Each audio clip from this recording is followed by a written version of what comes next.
I was born and raised in Iran as a Shiite Muslim. Shiite Muslim? Shiite Muslim. And all my life I heard bad things about Israel and the Jews. And we were told that Islam is the best and the last. Muhammad was the most perfect person ever. Growing up, did you study the Quran and the Hadith? Yes, but mostly culturally. Like we would go and read in Arabic, for example. We didn't understand the meaning. They told us if you read in Arabic, you get more points to go to heaven. So I was trying to be a good Muslim, pray, go to mosque. And we were Shiite, so we used to go beat ourselves with chains on the streets. All to please Allah, hoping and wishing to go to heaven. When I was 16 years old, something happened to me that it changed my life. In fact, before that, I saw so many bad things on the streets. I saw people being executed publicly, hanging from a crane. I saw people being tortured, beaten. And they told us these are infidels, these are the enemies of Allah, these are Zionists or the spies for Israel. So when I was 16 years old, I was arrested and tortured by the regime in Iran. Why? I was going to a wedding and I was in the car of some relatives. They gave me a ride. My family was already there at the wedding and they had some alcohol. And based on Islamic law, you can't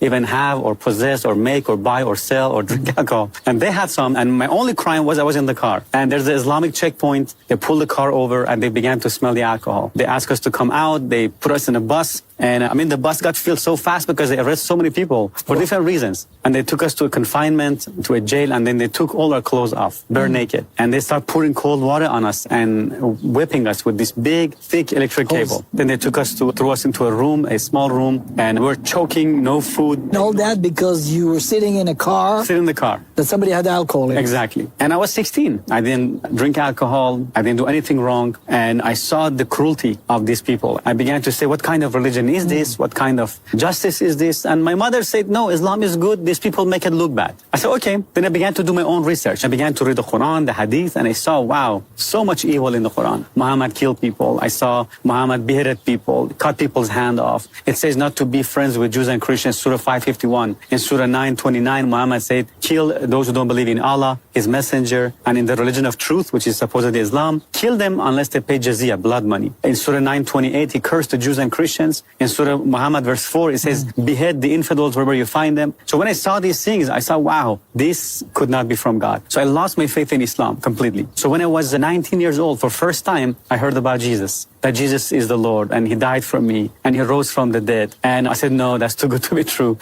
How could God have a son? I said, okay, Jesus, if this is true, I ask you to show me. If it's real, be my Lord, be my Savior. And I prayed this prayer. And the moment I say that, a heat went through my hand. I began to shake and tremble. I began to cry. And I felt this love and this peace and this joy I'd never experienced before. I felt a burden was lifted off my shoulder. I began to feel love for people, for anybody who had hurt me. I began to forgive them. I began to feel forgiveness and love and joy. It was an instant transformation.